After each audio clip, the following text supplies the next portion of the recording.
Hello and welcome back to our channel फ्रेन्ड्सहरू। आज चाहिँ म प्याज बारीमा प्याज उखाल्न जाँदैछु। पहिलो लट खाना चाहिँ हामीले उखालेर खाइरहेका छौँ। हामीले चाहिँ कस्तो भएपछि उखाल्छौँ हेर्नु है। हामीले चाहिँ एकदम मजाले सुकेपछि बल्ल उखाल्छौँ प्याज, अनि बल्ल पछिल्लोसम्मलाई पुग्छ। यो चाहिँ धेरै नै सुकेछ, यस्तै सुकेर यस्तो बन्छ अनि बल्ल उखाल्छौँ। त्यो बटार दिएको थिएँ, यस्तो पात यस्तो पुरै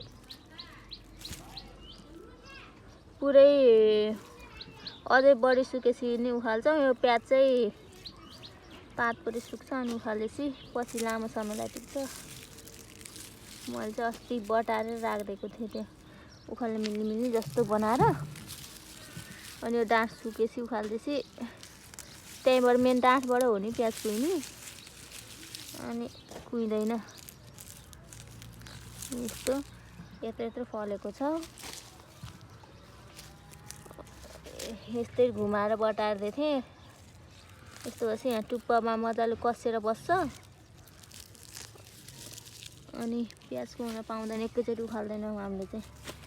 त्यस्तै नै उखाल्छ। आज कति जति निक्लिन्छ फर्स्ट लट, एक दुईवटा त हामीले 4-5वटा लगभग 1 किलो जति त उखाल्दै खाँदै गऱ्यौँ। यत्रो नै फलेको छ। त्यो मजाले सुक्यो भने, जति मजाले सुकेर उखाल्नुहुन्छ त्यति लामो समयसम्मलाई कुहिँदैन प्याज। अब यो प्याजलाई नै यस्तै बटारिदिनुपर्छ। पहिला म चाहिँ यस्तै घुमाइदिएर यस्तरी यसलाई बटाइदिएपछि यो टुप्पो सुकेर बस्छ। अनि एक दिन बिगाएर पर्सि उखालिदिन्छु त्यसलाई चाहिँ।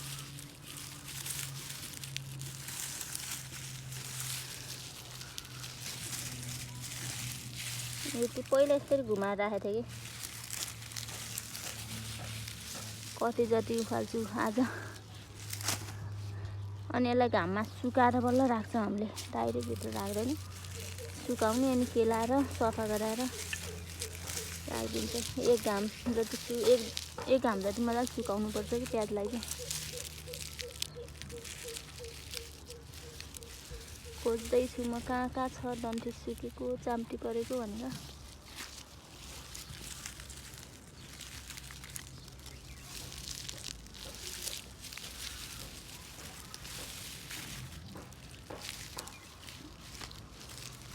अहिले चाहिँ राम्रै फलेको छ हाम्रो प्याज।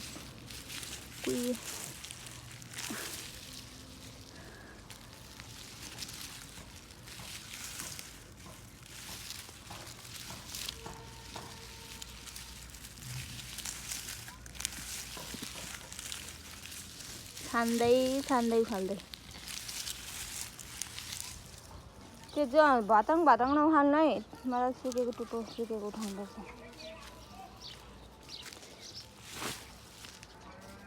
त्यहाँ मम्मीले उखाल्दै हुन्छ। त्यहाँ चाहिँ कुनै पाकिसक्यो, कुनै यस्तो हरियो डाँठै छ। यस्तो चाहिँ अलि उखाल्ने बेला भएन। यो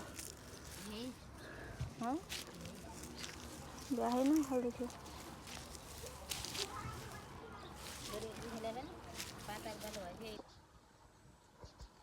हामीले चाहिँ सुकेका प्राय सुकेका चाहिँ उखाल्यौँ। अब यो हरिया चाहिँ अब दिनदिनै बेलुका हेर्दै जुन सुक्छ त्यही उखाल्दै जान्छौँ। हामीले चाहिँ यो प्याजलाई चाहिँ माघको दोस्रो हप्ता रोपेका थियौँ।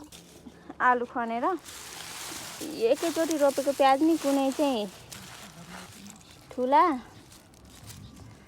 कुनै चाहिँ यत्रा साना, यस्ता पनि फलेका छन्। यति साना पनि, कुनै चाहिँ ठुला कुनै साना, एकै नासको बेर्ना पनि यस्तो भयो किन होला।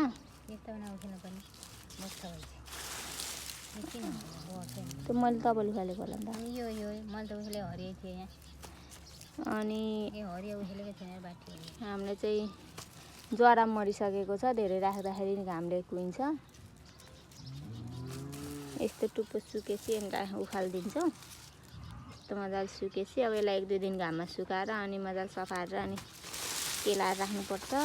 आजको लटलाई चाहिँ यति उखाल्यौँ हामीले।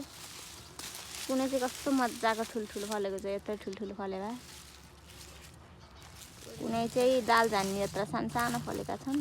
ठिकै छ हुन्छ मम्मीले फेरि गनगन गर्न थाल्नुभयो यस्तो बनाएर राख्नुपर्ने थियो भनेर एउटा दुइटा हरियो परेर ठिकै छ यतिको भएपछि केही नि हुन्न मान्छेले हरियै उठालेर नि खालेका हुन्छन्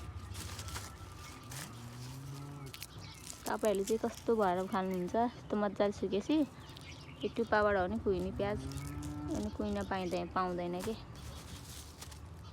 यस्तो मजाले सुकेपछि अब यो हरियो खान यसलाई मजाले बटार दिएपछि अनि यो यहाँ सुक्छ अनि उखाल्ने हो यस्तो सुकेपछि नि भित्र यस्तो हुँदो रहेछ त्यो हरियो नउठ्यो यस्तै घुमाइदिएको केही पनि खानु सुकिनै छैन सुकेर उठ्दैछ यस्तै अहिले त हरियो खान अझै लाग्छ यिनीलाई चाहिँ पाक्न यिनीहरूलाई चाहिँ बिहान सिटमा मजाले अहिले एकछिनपछि मैले बटारेर छोडिदिन्छु अनि बटाएर सुकेपछि यो सुक्छ अनि उखाल्न रेडी हुन्छ कुनै चाहिँ यत्रा छ नि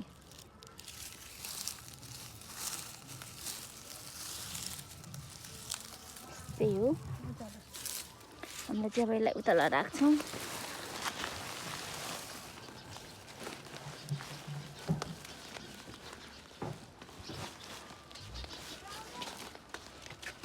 जति सुक्यो नि मुख सुक्दो रहेछ कि यस्तो हरियो टिपेन मुख सुक्दैन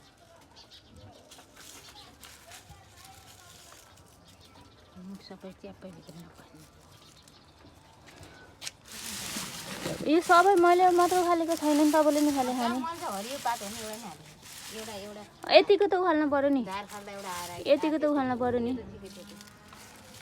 अनि यो नि ऊ जरा सुकिसक्यो कि जरा मरिसक्यो अब उखाल्दिनु बिग्रिँदैन के यो बटाएर मैमै बटाएर राख्दैछु नि केही हुन्न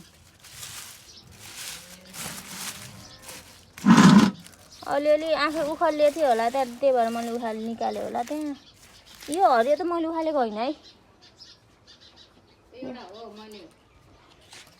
अनि यो मैले अस्ति नै बटाएर राखिसकेको थिएँ अनि यतिको त उखाल्नु पर्यो नि यति भयो हाम्रो प्याज चाहिँ कलरका छन् एउटा चाहिँ सेतो प्याज कापुल उखाल्नु रहेछ है सेतो प्याज त्यस्तो लसुन जस्तो सेतो प्याज भन्दै आजको भिडियो हामीले आज यति उखाल्यौँ आज चाहिँ हामी अब म यतिकै क्लोज गरिदिन्छु अब खाजा खाएको छैन सेकेन्ड टाइम खाजा खाने बेला हुन लाग्यो अब चिया खाजा खाउँ एक दुई दिनपछि फेरि उखालौँ हरियो चाहिँ सकेसम्म नउखाल्दा राम्रो हुन्छ एक दुईवटा चाहिँ मेरो परेछ कि भन्दै भिडियो क्लोज गर्छु bye see you next video hello and welcome back to our channel फ्रेन्ड्सहरू आज चाहिँ म प्याज बारीमा प्याज उखाल्न जाँदैछु पहिलो लट खाना चाहिँ हामीले उखालेर खाइरहेका छौँ हामीले चाहिँ कस्तो भएपछि उखाल्छौँ हेर्नु है सेकेन्ड टाइम खाजा खाने बेला हुन लाग्यो अब चिया खाजा खाउँ एक दुई दिनपछि फेरि उखालौँ हरियो चाहिँ सकेसम्म नउखाल्दा राम्रो हुन्छ एक दुईवटा चाहिँ मेरो परेछ कि भन्दै भिडियो क्लोज गर्छु bye see you next video